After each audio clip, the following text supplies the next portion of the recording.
Hello everyone, good morning. Hope you all are doing great. So today we are going to discuss about Transfer Property Act 1882 Chapter 4. Chapter 4 which is related to mortgage. Okay mortgage जिसमें मैंने आपको already complete करा दिया था कि what is a mortgage, what's a kind of mortgage, and मैंने आपको साथ ही बताया था what is liabilities and what is the rights of the mortgagor and mortgagee. इतना मैं आपको कंप्लीट ऑलरेडी करा चुकी हूँ। ठीक है, तो आज का जो हमारा टॉपिक होगा वो end of the topic of mortgager होगा, sorry end of the topic of mortgage होगा, जिसमें मैं आपको लास्ट टॉपिक कवर करा रही हूँ। और जो आज के हमारे सेक्शन होंगे, जो आज हम सेक्शन डील करेंगे, वो होंगे सेक्शन 93 टू 99। सेक्शन 93 टू 99, देखिए सेक्शन 93 और 94 वेरी इंपॉर्टेंट सेक्शन, बिकॉज ये टेक्निकल भी है थोड़ा सा, और दूसरे क्या है, इंपॉर्टेंट भी है एग्जाम पॉइंट ऑफ व्यू से। लेकिन सेक्शन 95, 96, 98 जो हम करेंगे वो थोड़े से इजी है, इसीलिए मैंने पूरा टॉपिक एक साथ ले लिया, जिससे कि जल्दी से हमारा ये कवर हो, जिससे हम आगे के अपने और भी टॉपिक कवर कर पाएँ। तो जैसा कि मैंने आपको बताया कि आज का हमारा टॉपिक है 93 से 98, जिसमें से दो सेक्शन विच इज सेक्शन 97 और 99 दोनों रिपील कर दिए गए हैं अकॉर्डिंगली अमेंडमेंट 1929 के। ठीक है, उनके द्वारा ये सेक्शन एक्सक्यूज मी 97 और 99 दोनों रिपील कर दिए गए हैं। तो आज हमारे पास जो पढ़ने वाले सेक्शन है वो है सेक्शन टोटल मिला के 5 में से, जिसमें से 93 और 94 वेरी इंपॉर्टेंट, नोट डाउन कर लीजिएगा कहीं पर भी। चलिए स्टार्ट करते हैं आज का अपना टॉपिक, लेट्स गेट स्टार्टेड। चलिए सेक्शन 93 कहता है prohibition of tracking. Prohibition of tracking means किसी भी चीज को जोड़ना नहीं। ट्रैकिंग का मतलब क्या होता है? ट्रैकिंग का मतलब ये होता है जोड़ देना। ठीक है, तो क्या जोड़ने से मनाही की गई है वो हम डिस्कस कर रहे हैं आज। देखिए मैं जैसे कि हमेशा आपसे कहती हूँ, हमेशा समझने की कोशिश कीजिए एक एग्जाम्पल से। और एग्जाम्पल में हमारा चलता है क्या, मान लीजिए ए क्या है, ए हमारा एक मॉर्गेज, बी हमारी मॉर्गेज प्रॉपर्टी है, सी को मॉर्गेज करता है, डी को मॉर्गेज करता है, ई को मॉर्गेज करता है। सी डी ई को ये अपनी प्रॉपर्टी क्या करता है, मॉर्गेज करता है। तो ये तीनों कौन बन गए, हमारे मॉर्गेजी बन गए। ये तीनों जो हमारे मॉर्गेजी बन गए, तो इन्होंने कहा, मान लीजिए ए कहता है कि ए 5,000 रुपये में इसको अपनी प्रॉपर्टी मॉर्गेज रखता है, 5,000 रुपये में इसको अपनी प्रॉपर्टी मॉर्गेज रखता है, और 5,000 रुपये में इसको अपनी प्रॉपर्टी मॉर्गेज रखता है। यानी टोटल मिला के 15,000 में ये अपनी प्रॉपर्टी को इसने 3 जनों को मॉर्गेज रख दिया।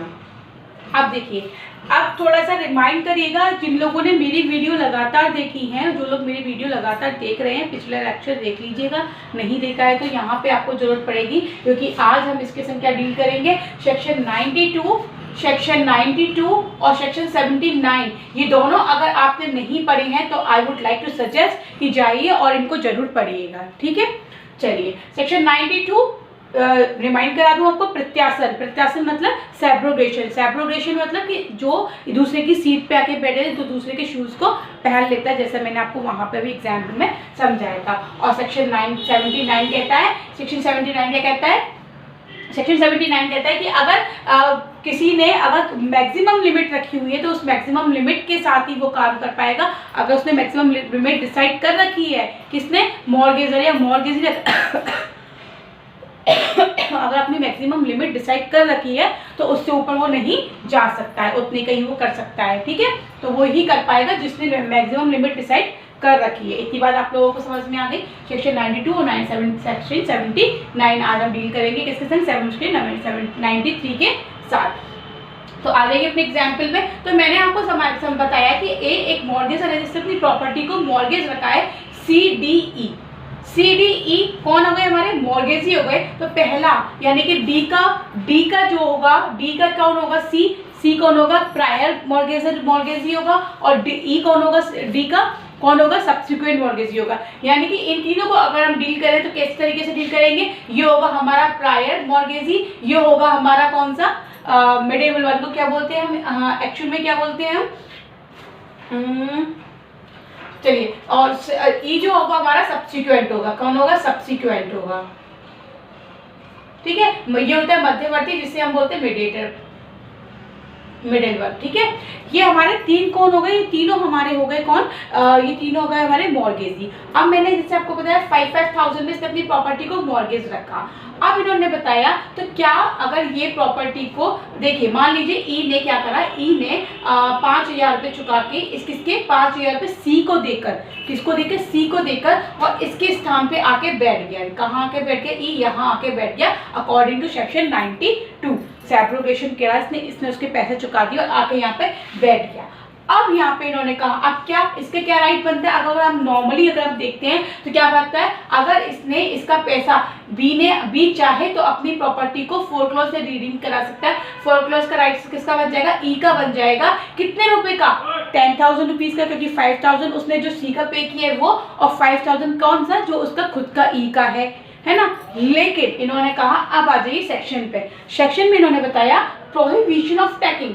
प्रोहिबिशन ऑफ ट्रैकिंग मीन्स आप एक साथ चीज़ों को मर्ज नहीं कर सकते, आप एक साथ चीज़ों को लेकर नहीं चल सकते। मतलब इन्होंने कहा माना कि ई सैब्रोगेशन करता हुआ यहाँ आ गया है, लेकिन राइट्स जो बनेगा उसका, वो राइट्स किस तरीके का बनेगा, वो राइट्स तब उतना ही बनेगा जितना उसके, एक तो maximum limit according to 79, maximum limit क्या होगी उसकी 5,000 होगी, और वो ट्रैकिंग नहीं कर सकता, ट्रैकिंग नहीं कर सकता तो क्या होगा 5,000 प्लस 10,000 के लिए नहीं कर सकता, 10,000 के लिए वो नहीं कर सकता। वो सिर्फ सी के स्थान पे अगर वो आया है तो पहला राइट बनता है सी का, क्योंकि सी क्रम में आगे है तो सी का पे उसने कहा, तो सी के जो पैसे बनते हैं 5,000 रुपीज उसके लिए तो वो कर सकता है क्लेम, किसके ऊपर, ए के ऊपर, लेकिन अपने जो उसका खुद का है उसके लिए नहीं कर सकता। उससे पहले किसका राइट बनेगा, उससे पहले डी का राइट बनेगा। तो यही बात करता है प्रोहिबिशन ऑफ टैकिंग। प्रोहिबिशन मतलब आप किसी चीज को जोड़ नहीं सकते, मतलब आप किसी के स्थान पर अगर पहुंच गए हो, अगर आपने उसका पे कर दिया तो आप अपना जो 4 क्लास का राइट लेके आओगे, जो क्लेम करोगे ए के ऊपर, वो उसके लिए करोगे जिसके स्थान पे आप बैठे हुए हो। उसके बाद जिसका नंबर होगा वो करेगा, और फिर उसके बाद आपका नंबर आएगा तो आप करेंगे, ठीक है। तो यही बात करता है सेक्शन 93। होपफुली आप लोगों को सेक्शन 93 जो मैंने समझाने की कोशिश की समझ में आ गया होगा, ठीक है। चलिए तो इतनी सी बात करता है सेक्शन 93। चलिए सेक्शन 93 समझ में आ गई, इसके क्या है कंडीशन, है ना, थोड़ा सा टेक्निकली है कि क्या बताया गया, ट्रैकिंग से इसको डिनाई किया गया है। अब बात करते हैं सेक्शन 94 की, rights of means mortgagee. Rights of mean mortgagee means, अब ये वर्ड क्या आया भाई जनाब, ये वर्ड बताइए क्या है। देखिए बहुत सारे वर्ड्स ऐसे होते हैं जो हमें इंग्लिश में समझ में नहीं आते, क्योंकि बहुत सारे लोग पढ़े हुए होते हैं, बहुत सारे लोग पढ़े हुए नहीं होते हैं, इंटरप्रिटेशन नहीं कर पाते हैं। अगर जो लोग नहीं कर पाते हैं इंटरप्रिटेशन, उनसे मेरी एक ही रिक्वेस्ट है, आप ना बेरेक्ट उठाएं, उसमें जो हिंदी वाला होता है, क्योंकि हमेशा बेरेक्ट जो लेना चाहिए वो डिक्लॉट लेना चाहिए। अगर आप डिक्लॉट बेरेक्ट लेके चलते हैं तो आपको पढ़ने में ईजी रह सकती है, ठीक है। तो चलिए मैं बता दूं आपको, मीन्स अगर आप हिंदी का बेरेक्ट उठा कर देखेंगे तो वहाँ पे जो हिंदी का वर्ड दिया हुआ है वो दिया हुआ है मध्यवर्ती। क्या दिया हुआ है, मध्यवर्ती। मध्यवर्ती मीन्स बीच में, मतलब मध्य में, दो जगहों के बीच में जो होता है वो होता है मध्यवर्ती, ठीक है। तो इन्होंने बताया राइट्स ऑफ मीन्स मॉर्गेजी। अब जो मध्यवर्ती है, मध्यवर्ती इस एग्जाम्पल में अगर आप देख रहे हो तो कौन बन रहा है, डी बन रहा है। कौन बनना है, डी, ठीक है। अगर ये बन रहा है, थोड़ा सा क्लीन कर दूं, थोड़ा सा दिक्कत ना हो पढ़ने में, ठीक है। तो ए जो मॉर्गेजर है, बी कौन है, मॉर्गेज प्रॉपर्टी है, सी डी ई इन्होंने बताए थे क्या, मॉर्गेजी बनाए थे हमने यहाँ पे। तो ये जो मॉर्गेजी होगा ना, ये होगा मीन्स मॉर्गेजी। कौन होगा ये हमारा, मीन्स मॉर्गेजी, ठीक है। अब बात ये हमारा बन गया मध्यवर्ती मॉर्गेजी, ठीक है। अब यहाँ पे इन्होंने कहा कि मीन्स जो मीन्स मॉर्गेजी है उसके क्या राइट होंगे। तो इसके लिए और मैं आपको एक चीज़ बताऊँ, इसके लिए क्या होगा, देखिए इसमें एक डॉक्ट्राइन यूज होती है। अगर वो डॉक्ट्राइन अगर आप समझ जाते तो ये सेक्शन समझना आपके लिए बहुत ही ईजी हो जाएगा, ठीक है। तो ये क्या है, इन्होंने बताया रिडीम, डॉक्ट्राइन में होता है redeem up foreclosure down, ठीक है। Redeem up foreclosure down, ये इन्होंने क्या बताया, एक इन्होंने डॉक्ट्राइन बताई। ये हमारा क्या है, डॉक्ट्राइन है। इस डॉक्ट्राइन के अकॉर्डिंग इन्होंने बताया मीन्स मॉर्गेज कौन होता है, मीन्स मॉर्गेज मध्यवर्ती मॉर्गेजी कौन होगा, जो बीच में होगा। मीन्स जो सी का होगा, सी जो होगा यहाँ पे वो कौन होगा, इसका ऊपर वाला यानी कि प्रायर मॉर्गेजी होगा। और ई कौन होगा, उसका सब्सिक्वेंट मॉर्गेजी होगा। क्या होगा, सब्सिक्वेंट मॉर्गेजी होगा। अब जब सी इसका प्रायर मॉर्गेजी है, किसका, डी का, और ई इसका कौन है, सब्सिक्वेंट मॉर्गेजी। तो मिडिल में कौन आया, मिडिल में आया हमारा कौन, डी। तो डी हमारा कौन बन गया, मीन्स मॉर्गेजी बन गया। अब इन्होंने बताया रिडीम अप फोरक्लोज डाउन, मतलब जो हमारा डी होगा ना, देखिए क्या होता है, अगर मान जैसे क्या होता है, रिडीम कराने का राइट किसका होता है, जो ए है, ए कौन, जो मॉर्गेजर है, उसका इधर राइट होगा। रिडीम का राइट किसका होता है, मॉर्गेजर का। फोरक्लोज का राइट किसका होता है, मॉर्गेजी का। तो यहाँ पे इन्होंने बताया डी के पास दोनों तरीके के राइट्स आ सकते हैं। कैसे, मान लीजिए डी पहुंच जाता है, सी का पैसा पे करके सी के स्थान पे डी पहुंच जाता है। क्या पहुंच जाता है, डी पहुंच जाता है, क्या करके, वही सब्रोगेशन करके उसके स्थान पे बैठ जाता है, जाके 92 का अकॉर्डिंग टू सेक्शन 92 पहुंच जाता है यहाँ पे। अब जब इसका जो राइट होगा, यहाँ पे जो राइट होगा वो राइट होगा रिडीम अप। कैसा राइट होगा, रिडीम अप। किसका राइट हो जाएगा, डी का, क्योंकि डी हमारा कौन है, डी हमारा मध्यवर्ती वाला मॉर्गेजी है। तो इसका क्या राइट बन जाएगा, डी का, यहाँ पे डी का राइट बन जाएगा कि रिडीम अप, यानी कि प्रॉपर्टी को क्या करा सके, रिडीम करा सके, छुड़वा सके उस प्रॉपर्टी को, वो उसका राइट बन जाएगा। क्यों, क्योंकि इसने भाई पे करा है, तो ये इसकी जगह पे आ जाएगा, एक तरीके से ये यहाँ पे आगे मॉर्गेजर बन जाएगा। लेकिन अगर ये पे नहीं करता है, अगर ये पे नहीं करता और यहाँ पे करने के बाद इसका क्या, यहाँ पे क्या राइट बन जाएगा, ई के अगेंस्ट क्या बन जाएगी, लाइबिलिटीज बन जाएगी। इसकी क्या लाइबिलिटीज होगी कि वो प्रॉपर्टी को फोरक्लॉज कराए। क्या, तो क्या होगा, फोरक्लॉज डाउन। अप वाले के पास जाएगा तो रिडीम अप, डाउन वाले के पास जाएगा मतलब अपने सब्सिक्वेंट के पास जाएगा तो क्या हो जाएगा, फोरक्लॉज डाउन। होपफुली आप लोगों को समझ में आ गया होगा रिडीम अप फोरक्लॉज डाउन का मैटर। ठीक है, चलिए बैक की लैंग्वेज थोड़ा सा देख लेते हैं, क्योंकि देखिए जो चीज़ थोड़ी सी भी डिफिकल्ट लगती है आप लोगों को, उसको एक खुद समझने के बाद या किसी के द्वारा समझाने के बाद बेयर एक्ट की लैंग्वेज इन इंग्लिश और हिंदी बोथ लैंग्वेजेस में आप जरूर पढ़ के देखिए, तभी आपको वो चीज़ क्लियर होगी। क्लियर होने के साथ साथ वो आपकी जो पिक्चर बनाने का जगह होती है ना माइंड के अंदर, वहाँ उसकी एक अच्छी इमेज बन जाती है। अगर आपने उसकी अच्छी इमेज बना ली ना एक बारी, तो वो आपके माइंड से कभी नहीं निकलेगी, क्योंकि हमारा जो माइंड है ना, हमारी जो चिप लगी हुई है ना माइंड के अंदर, वो इतनी ब्रॉड है कि ये उसने तो गूगल को छोड़ो सबको ही फेल कर रखा है। अगर आपने एक बार उसको इमेज को अपनी उस चिप में भर लिया तो वो आपके हमेशा काम आएगी। इसीलिए मैं हमेशा आप लोगों को बोलती हूँ, किसी भी चीज़ को पढ़ने के बाद, किसी भी चीज़ को समझने के बाद एक बार उस बैरिक को उठाइए और उठाने के बाद उस बैरिक से रीड आउट जरूर करिए। अगर आपने उसको एक एक वर्ड को रीड आउट अच्छे से करा हुआ है ना, तो आपके माइंड में वो चीज़ सेट होनी ही होनी है। अगर वो सेट हो गई तो आपके एग्जाम में वो काम आ ही जाएगी। ठीक है, चलिए देखते हैं क्या कह रहा है सेक्शन 94।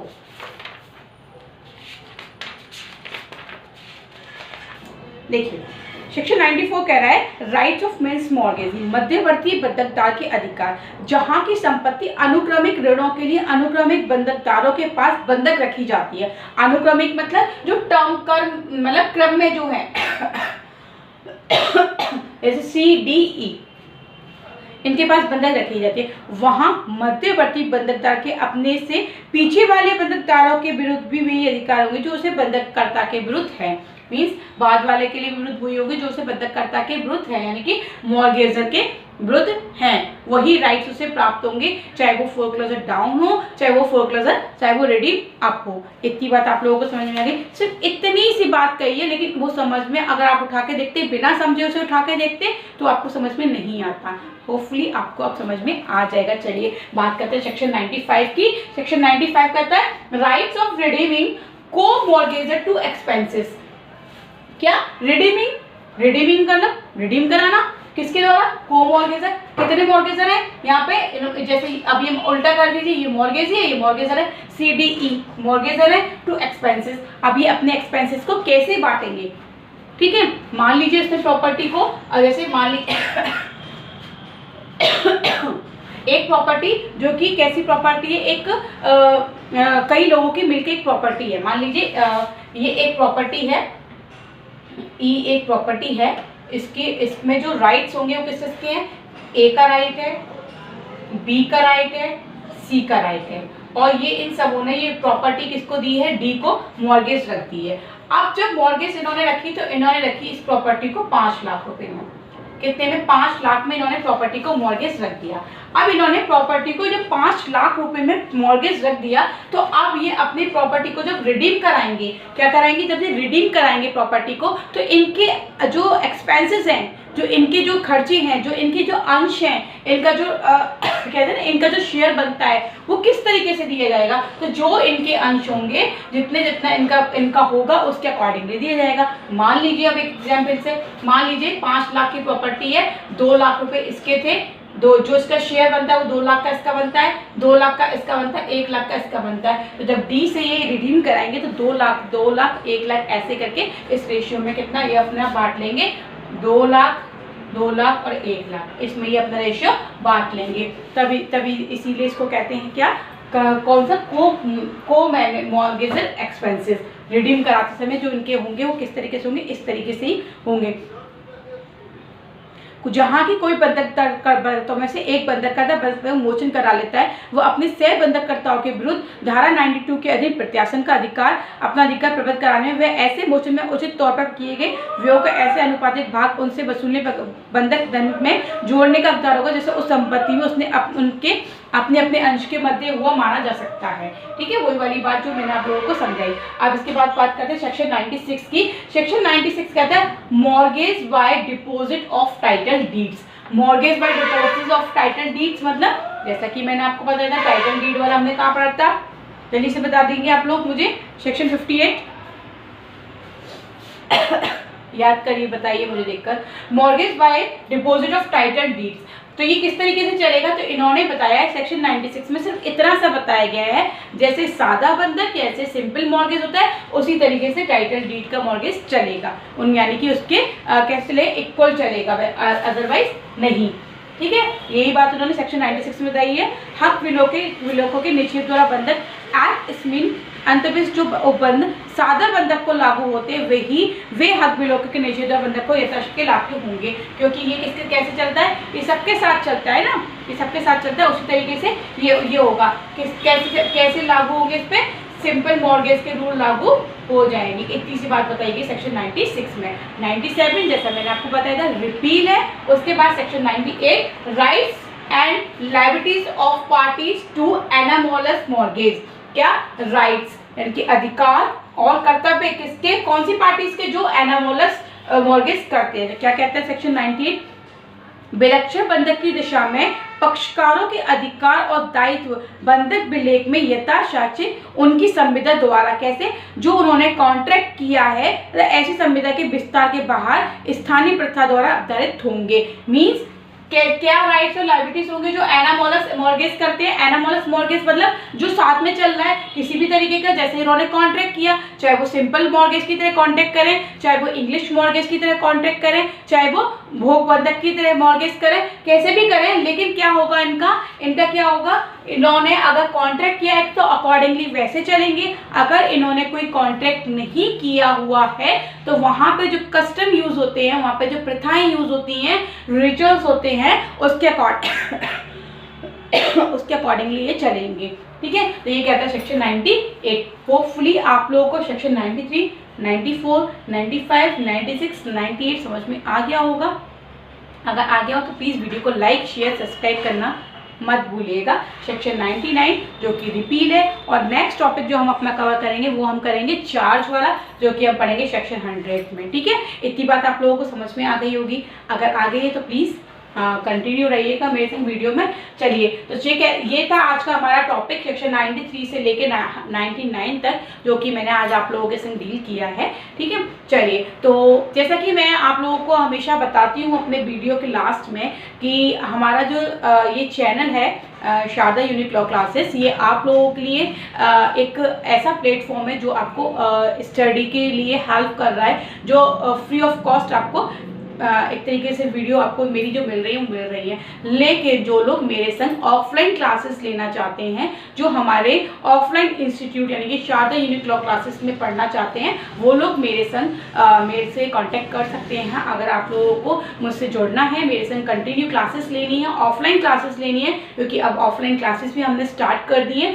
अगर आप लोग वो लेना चाहते हो तो प्लीज़ अपना जो है कमेंट बॉक्स में बता दीजिए, तो वहाँ मैं आपको अपना नंबर शेयर कर दूंगी। नंबर शेयर करने के साथ ही आप लोगों को बता दूंगी कि आप लोगों को कहाँ और कैसे क्लासेस ज्वाइन करनी है। साथ ही मैं आप लोगों को बता दूं, जो हमारी फैकल्टी है उसमें जो मेन फैकल्टी होगी वो मैं ही हूँ, लेकिन साथ में मैं अपने साथ जो मेरे और जो हमारे कोलिग्स हैं, मतलब जो फैकल्टीज़ होंगी, वो आप लोगों को, जैसे कि जो हिंदी के एक अलग टीचर हैं, इंग्लिश के एक अलग टीचर हैं, और साथ ही मैं आप लोगों को बता दूँ GS यानी कि करंट टॉपिक जो हमारा रहेगा, और GS वाला पार्ट जो हमारा रहेगा उसको कवर कराने के लिए हमारे पास एक अलग से फैकल्टीज़ हैं, जो मैं बहुत जल्द उन लोगों को आपके साथ वीडियोस में भी शेयर करूंगी आप लोगों के साथ। तो जो आप जुड़ना चाह रहे हैं, एक्चुअल में मेन फोकस तो हमारा यही है, जो लोग ऑफलाइन क्लासेस लेना चाह रहे हैं, जो चाह रहे हैं कि आपका सिलेबस कंटिन्यू और इस तरीके से हो कि आप लोग खुद से नोट्स बना पाएँ, खुद से सब चीज़ें कर पाएँ, तो वो लोग मुझे कमेंट बॉक्स में लिख के बता दें। जो कमेंट बॉक्स खुला हुआ है उसमें आप अपना बता दें कि जो लोग मुझसे जुड़ना चाहते हैं, वो मैं उन लोगों को रिप्लाई ज़रूर करूँगी, ठीक है।